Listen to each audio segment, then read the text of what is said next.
Welcome back, welcome back, welcome back. It's your boy Quest X coming back at you in 2018. So let's talk about Andre Ward, Carl Froch, and this whole dilemma of Carl Froch being a massive hater and seemingly has a fixation with Andre Ward after Andre Ward spanked his ass. Listen, what more can I say? I was on the video with 78 Sports TV. I left a comment and I talked about it. I said point blank what this is all about and what it will always be about is that the greater the talent you are in the sport of boxing, unfortunately, unlike any other combat sports fan base, the greater the opposition will be as per the people who do not gravitate to you as a fan. And they're going to always come at you sideways and always create further and bigger obstacles for you to overcome. And it's unfortunate because I personally believe, and it was touched upon in that video, I personally believe that a lot of Andre Ward retiring had to do with the fan base completely disrespecting him left and right, and the boxing establishment not appreciating all his hard work.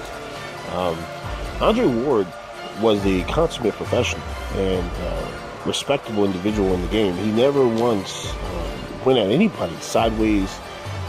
He always treated all of his peers with the utmost respect, but he always made it very clear that when you step in the ring with him, he was going to beat you, and he had no qualms about it. He was cut from a different cloth. He wasn't trying to be like the athletes of today where he wanted to be best friends with his opponents.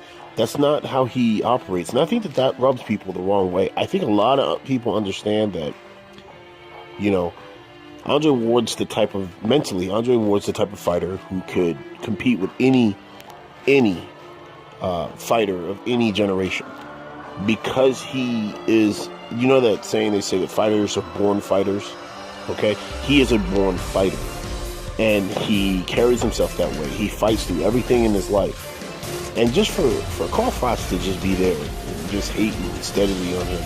Listen, the silliness of Carl Froch to sit there and say that it's because of bivol, that's why Ward retired.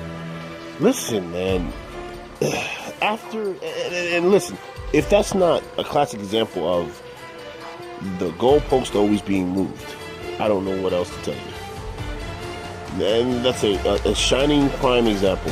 He goes in there and beats Sergey Kovalev, the guy who has killed a person in the ring, the guy who was literally the boogeyman of light heavyweight, deemed unstoppable. He goes in there, defeats him with ease, okay? Because I told you guys that I felt that, a fighter, no matter how good you are, if you don't have other tools in your toolbox, you're going to be limited in the ring. And he goes in there, he beats Sergey Kovalev with ease and essentially knocks off the king on the mountain.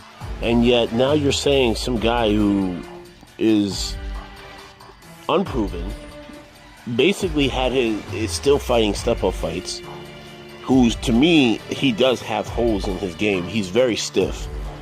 You're telling me that a fluid, defensively slick fighter and a craftsman at offense, it was afraid of him, and that's why he retired?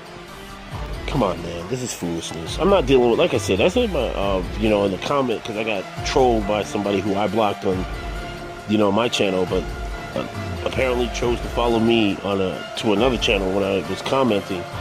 I'm not dealing with foolishness, and Carl Froch is on that foolishness of 2017. This 2018, I'm just going to keep it moving. Everybody knows who Andre Ward is. Everybody knows what Andre Ward's accomplishments is.